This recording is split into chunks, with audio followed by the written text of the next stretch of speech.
YouTube brothers and sisters, what's going on? What is going on? Good question. I think it's Monday today. Losing track of time. Ooh, stress, anxiety, blah, blah, blah, blah, blah, blah, blah, blah, blah, blah. Like I always say, do what you gotta do. Do what you gotta do. And I also say, you can only do so much. You can only do so much at any given time. Okay? You got to weigh out your scenario and your options and your timing, and wait patiently and dodge, dip, and whip, and do what you need to do when the time is right. Strategically planning things out, obviously without giving you too much anxiety, too much stress. Let's face it, life circumstances change and we get obstacles, and that's what my channel's all about, is getting jacked and ripped no matter what. And you can go right back to the beginning of my channel. During COVID, I was doing van life, and that's when I was making my comeback. I won't get into why I was making a comeback, but I was, after, some pitfalls, and I decided to do it with van life and training during COVID. Get jacked and ripped no matter what.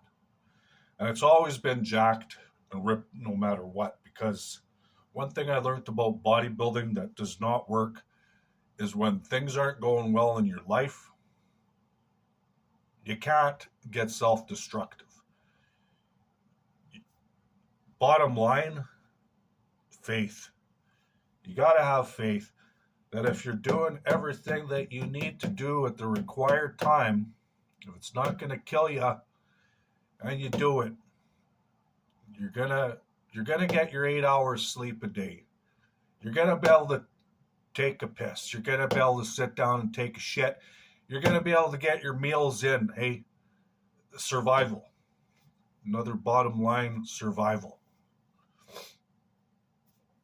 8. Could be worse. I could be tied up with somebody freaking, poking me with a pin. Like Japanese torture for, it could be a lot worse. And let's face it, a lot of us are in survival mode. And you do what you got to do. And you try to do it without it breaking your health, because this is what the system wants to do, is to break us.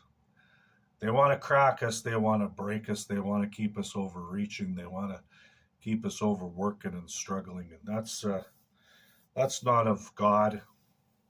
I mean, yeah, we work to make a living, but things are made more difficult than they should be. One of the reasons why I become minimalist, survival mode, because I don't want to dish out so much that I got all this crap weighing on me. Mortgage, wife, kids. I'm not saying that's all crap. I mean, it's things, but it weighs on you. Car payments, all this stuff. So I didn't want to have those hanging over me. I took on other burdens. Okay.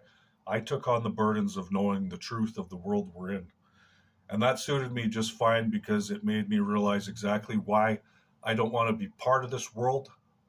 I want to walk in spirit and not in the flesh. And that's exactly what Bible scripture tells us to do, is to not lust after the things of this world, not to put our hopes in the things of this world, to let Christ work through us and out of us, and have faith in him that, as a hardworking individual, trying to follow the commandments of Jesus Christ, his law, that in that and in our faith, we'll be guided through that narrow path to salvation, even if it means suffering, because we're all going to have to suffer. But you know what? When it comes to suffering, you got to say, hey, what's the worst that can happen with suffering? You're going to suffer and then you're going to die. You're going to lose your body that causes you so much pain,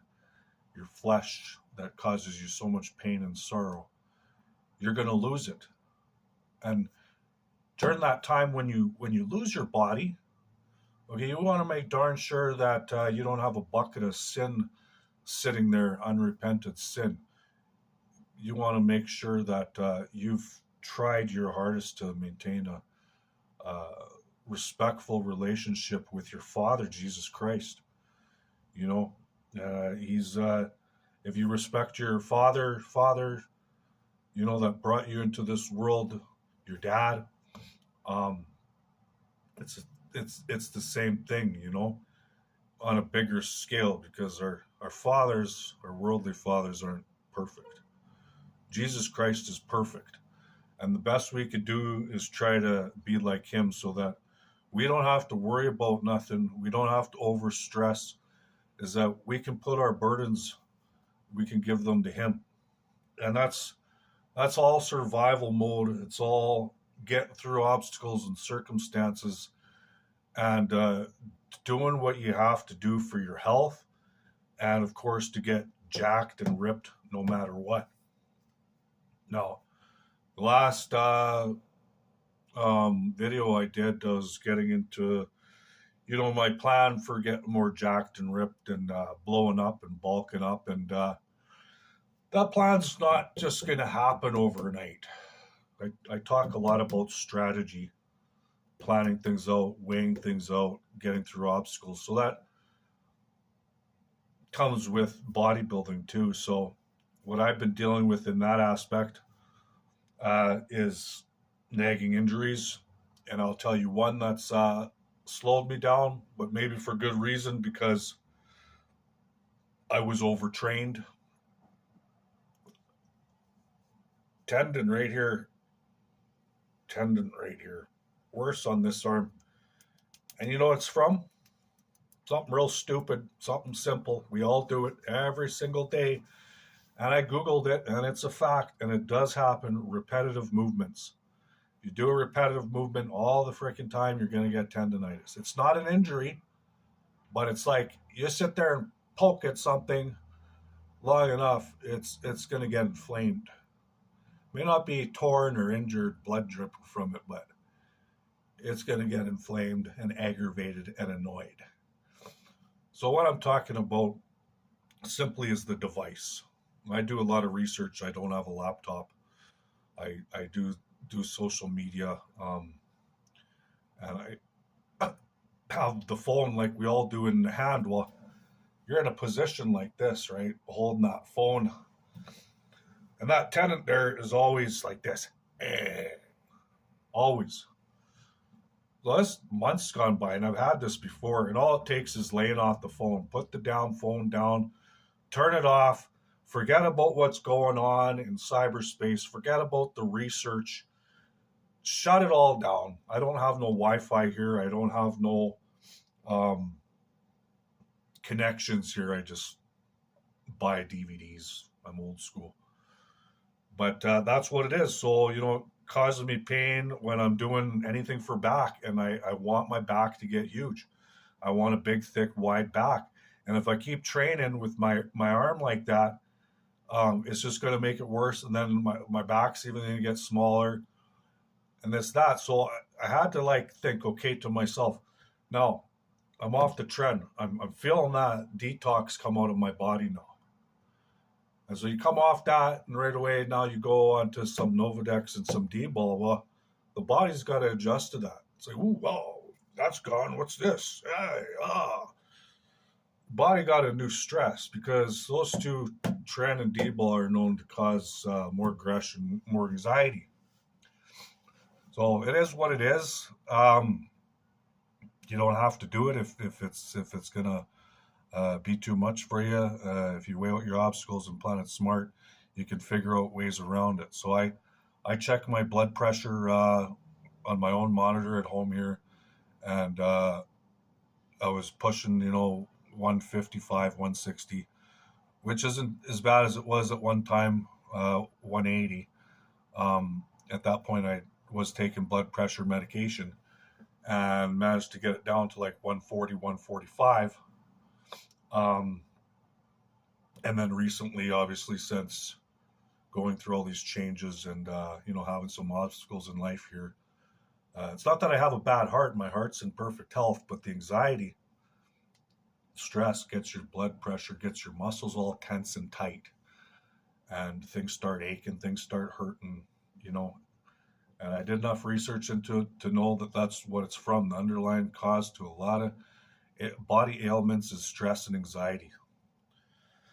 So I was sneaking up, and I got to tell you something. When I was on Tren, I started taking ashwagandha and GABA, and I got the GABA right there, and I did some research into this. And GABA lowers your blood pressure, and it slows the neurons in your brain, so you can process things slower. Because when you get a panic attack or anxiety, it's because your brain is trying to process too many things, and it's on overload. So GABA slows all that down, and I picked some up the other day, and it's 500 milligrams. And for stuff like PTSD and all that stuff, you want to take like, I'm taking 3 in the morning, 3 in the afternoon. So that's 1,500 milligrams in the morning and 1,500 in the afternoon, and that seemed to work for me when I was working, and I was on some Tren, and I couldn't get stressed out or anxiety if I tried. So this is my homie right here. I went out and got some of that the other day, and right away my blood pressure went down, and I started drinking chamomile tea before bed and using a heating pad on my chest or my back to relax myself, calm myself. So we got to do these things because, let's face it, not everyone's offered a silver spoon with a nice cushy life, protected from every single burden out there. Most people are struggling with all kinds of things. Even people that have obnoxious amounts of money get themselves into problems because sometimes they don't have God. They've replaced God with all their money, more problems. So, we get through with grace. And we find a way. And when God's helping us to find a way, He gives us things that are worldly sometimes to help us through. Okay? This cost me $44, but it's helping me through. It's helping me deal with mental anxiety. What's another thing that causes mental anxiety and stress? This one here. Pre-workout. One scoop has 500 milligrams of caffeine, amongst a couple other stimulants. Crazy ass shit. So I started taking this, and let's face it, we can't be in denial. You got to think, what's causing me anxiety? What's causing me stress? Well, I just started taking this about 2 weeks ago. And the first couple times I took those revved up, I'm crazy, let's get this shit going on. But then after, using it for about a week and a half, you're taking that every day for a week and a half. Every day you're stimulating anxiety and stress.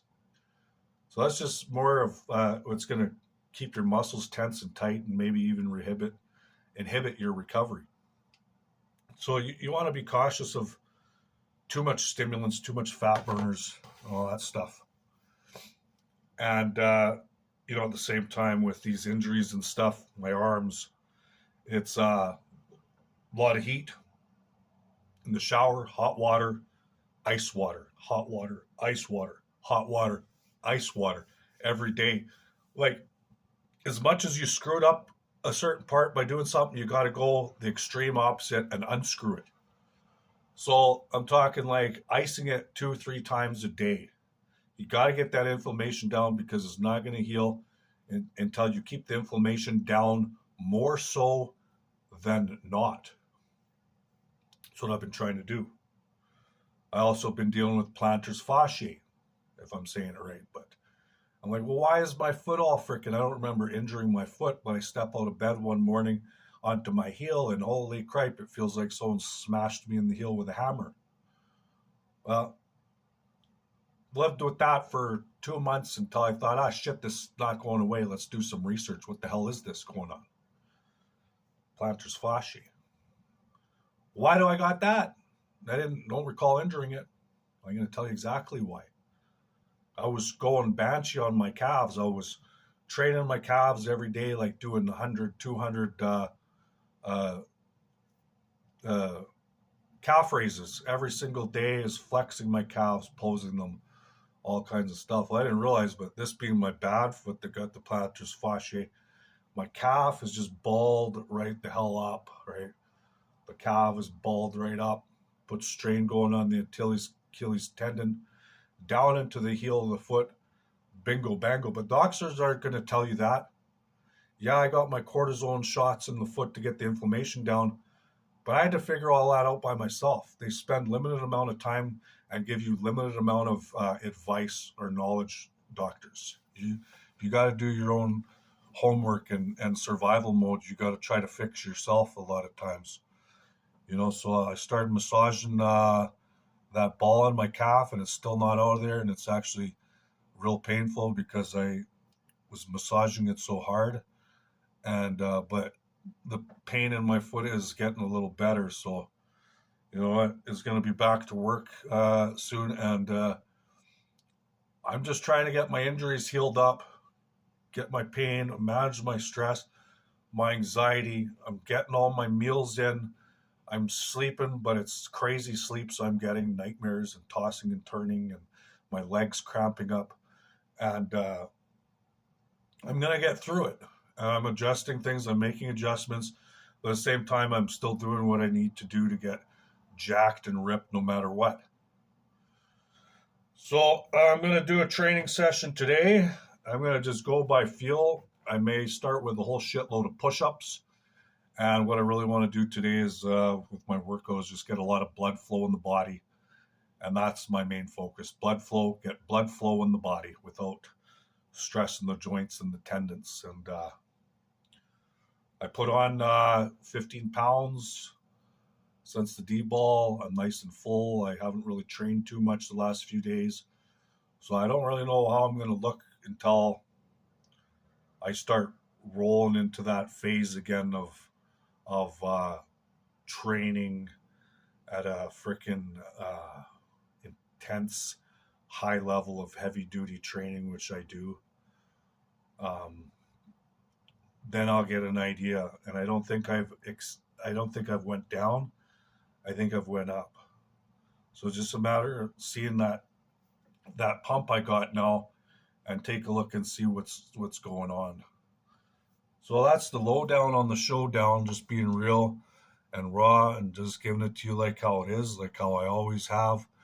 And because we're all going through this, and it's just get jacked and ripped no matter what. Peace.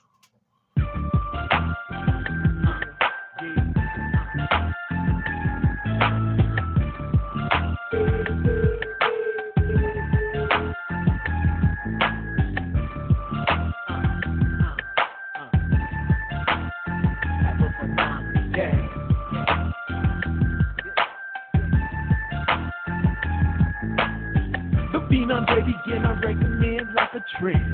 For thank you, forgive me, Father, of my sins. Happily ever after, beginning to the end. In that world, no more fake friends, lots with hands. It's my prerogative, I do what I wanna do. Spread myself around any place I choose to. Sunny day, shining rocks, sipping Bombay, puffy clouds flying non-stop. Shit, I'm floating away, phenomenal. Now everything's comical. Greetings at the gate, different state, black or white, everything. That is looking great. I'm rolling out G-class, dazzling display, navigate skates. Residential suite, 5-star, nothing less. 7 course with a belly, king size.